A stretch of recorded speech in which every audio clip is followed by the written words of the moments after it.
सावन की शिवरात्रि है 2 अगस्त की। कितने तारीख की? 2 अगस्त। पूरे भारत में ही नहीं, पूरे विश्व में, देश और विदेश में लोग ऑनलाइन पूजन करते हैं। उस दिन शिव भगवान का पार्थिव शिवलिंग बनाते हैं, पार्थिव शिवलिंग का निर्माण करते हैं, पूजन करते हैं। तो 2 अगस्त को हम जहाँ रहेंगे वहाँ से लाइव शाम को 7 बजे आप और हम, पूरा देश और पूरा विश्व, शाम को 7 बजे से 8 बजे तक 1 घंटे सावन की शिवरात्रि के दिन पार्थिव शिवलिंग का पूजन कर कर भगवान से अपने मन चाहा वर प्राप्त। अपने नगर में, अपने गांव में जो ब्राह्मण देवता हो, जो पंडित जी हो, जो आपके यहाँ आते रहते हो, और जो ब्राह्मण आपके परिचित में हो, उनको उस समय पर आप अभिषेक पूजन के लिए आमंत्रित करें। और इसमें क्या क्या सामान चढ़ेगा वो आप लोग लिख लीजिए। 1 लोटा जल, 21 दाने गेहूं के, 5 कमलगट्टे, 108 चावल के आखे दाने, वैसे तो सबको याद होंगे पहले के भी, 108 चावल के दाने आखे मतलब से, 21 काली मिर्ची, 1 चुटकी काली तिल, 1 धतूरा, 7 बेलपत्र, 7 शमी पत्र, 7 लाल फूल, गुलाब के मिल जाए तो श्रेष्ठ है, नहीं तो कोई लाल फूल दूसरे मिल जाए वो भी श्रेष्ठ है। 7 पुष्प सादे जो पूजन में चढ़ाने के लिए,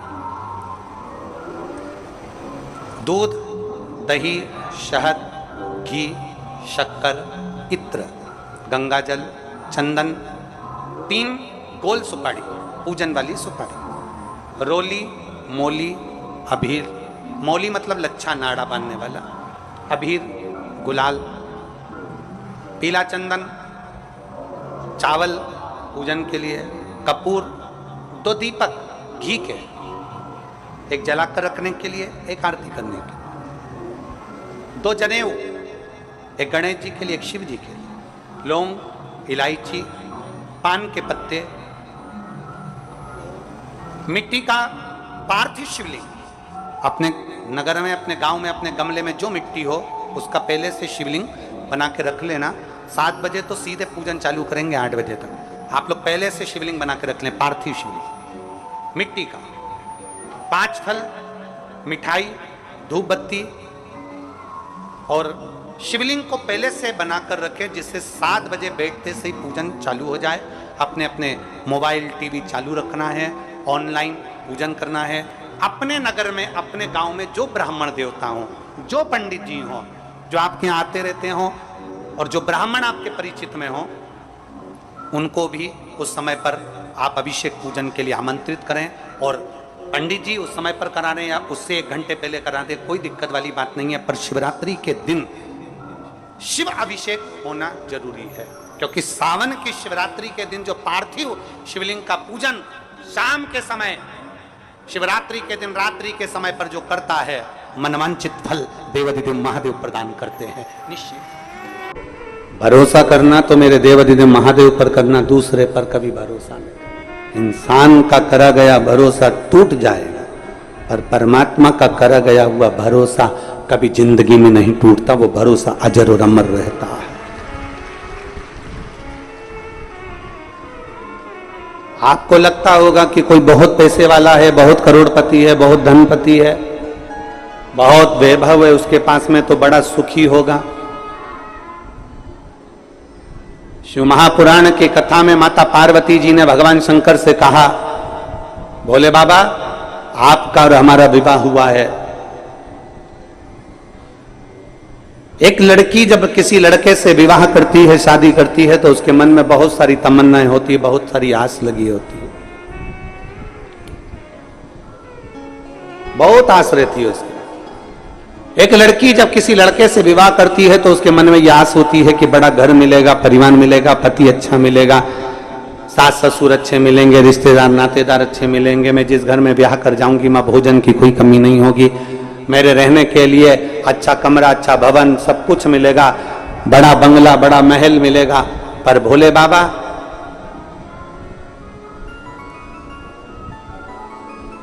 आपकी अर्धांगिनी माता पार्वती जी करें, आपकी अर्धांगिनी विवाह कर कर आई, नंदी पर चढ़कर अपने पिता का सारा ठाठ छोड़कर, हिमालय राज का पूरा वैभव छोड़कर, हिमालय राज का पूरा ठाठ छोड़कर, हिमालय राज के घर की पूरी पूंजी छोड़कर, हिमालय राज के घर का पूरा वैभव छोड़कर, ये बेटी हिमालय राज की आपके साथ में विवाह कर कर यहां आई, और आपके यहां तो कोई ठाट है ही नहीं, आपके यहां तो कोई सुविधा है ही नहीं, आपके यहां तो यही शमशान पड़ा हुआ है, खुली जमीन पड़ी हुई है, बस जहां कैलाश पड़ा हुआ है, पूरे कैलाश में जहां चाहो वहां रह लो, किसी कंदरा में प्रवेश कर जाओ, किसी गुफा में जाकर भोजन कर लो, कंदमूल फल मिल जाए तो पा लीजिए और आराम से अपना आनंद पाइए।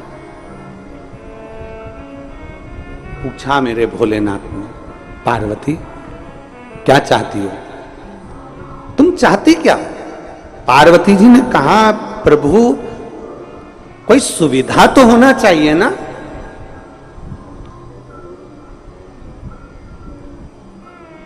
तुम सारे तीर्थ में जाओ, वहां पर बहुत सुविधा देखना, सारे तीर्थों में बहुत सुविधा देखना, एसी का रूम मिल जाए, अच्छा पलंग मिल जाए, अच्छी गादी मिल जाए, अच्छा कमरा मिल जाए, अच्छी व्यवस्था मिल जाए, अच्छा भोजन मिल जाए, अच्छे से अच्छा सामान मिल जाए, हम जब मंदिर में दर्शन करने जाएं तो हमारा वीआईपी दर्शन हो जाए, हम जब पहुंचें तो मंदिरों में हमारा ये आनंदमय कोई आए और हमारा हाथ पकड़कर हमको दर्शन कराए। सब मंदिरों में तुम्हारे लिए वीआईपी व्यवस्था हो सकती है, सारे तीर्थों में तुम्हारे लिए वीआईपी व्यवस्था हो सकती है, सारी सुविधा तुम्हें वहां मिल सकती है। और कुबेरेश्वर धाम जब भी आना तो ये मत सोच कर आना कि यहाँ सारी सुविधा मिलेगी, क्योंकि जहां सुविधा होती है वही दुविधा होती है, यहाँ सुविधा है जैसी वैसे प्राप्त हो जाती है। अधिक सुविधा में दुविधा होती है। यहां तो भोजन भी आपको बनाना है और खाना भी, अरे बोलो तो जम के, आपको ही है। कद्दू भी आपको ही काटना है और बनाना भी आपको ही है, रोटी भी आपको सेकना है और खाना भी आपको ही है, खिचड़ी भी आपको बनाना है, चावल बीनना भी आपको ही है, सब्जी काटना भी आपको ही है।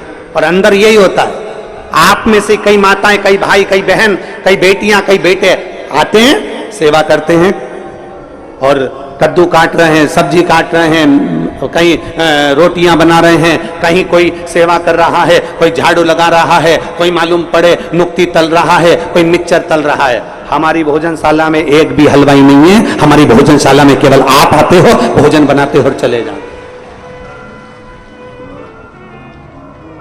जितने हो आप आते हो, भोजन बनाते हो, चले जाते। आप में से कोई बाहर से आता है, वो कह देता है कि हम भोजन बनाना जानते हैं, उनको बिठा देते हैं कि तुम नुक्ती तल लो। आप में से कोई आके कहता है हाँ हम तलना जानते, तो उसको मिक्सचर बनाने बिठा देते हैं।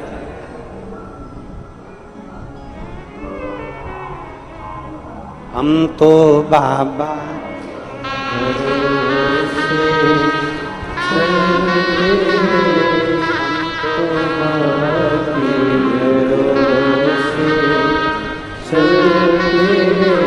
अगर सुविधा चाहिए तो यहां सुविधा नहीं, क्योंकि सुविधा जिसके पास में बहुत होती है, बहुत वीआईपी कल्चर में जो रहता है, बाद में वही दुविधा में रहता है। क्योंकि मालूम पड़े दरवाजे पर 4 लोग आए और निकल कर तुम दूध तक लेने ना जाओ, किसी को पानी पिलाने ना जाओ, तो घुटने में धीरे धीरे जंग लग जाती है, कमर में जंग लग जाती है, चलते नहीं बनता, फिरते नहीं बनता, काम नहीं बनता। आप में से ये जितने जजमान परिवार बैठे हैं, इसमें एक मुंबई का पंचाल परिवार भी बैठा हुआ है, खड़े हो जरा।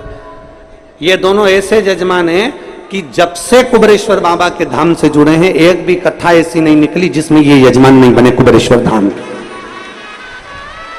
और इन दोनों की आदत ऐसी है कि जैसे ही श्री शिवाय नमस्तुभ्यम बोलने का नंबर आएगा, ये दोनों जमीन पर बैठ जाएंगे और बाबा से विनती एक ही चीज की करते हैं, अगली कथा जब भी हो, बस बाबा अगला जजमान फिर तुझे बनाना।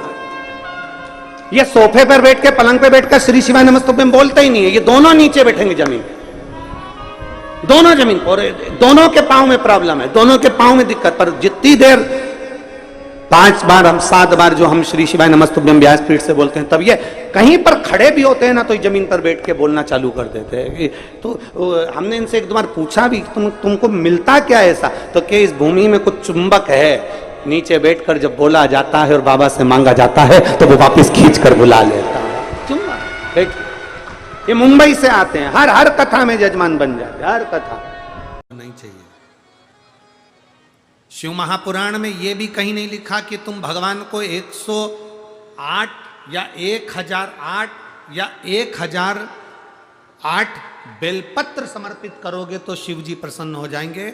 शिव महापुराण की कथा तो यहां तक कहती है, एक बेलपत्र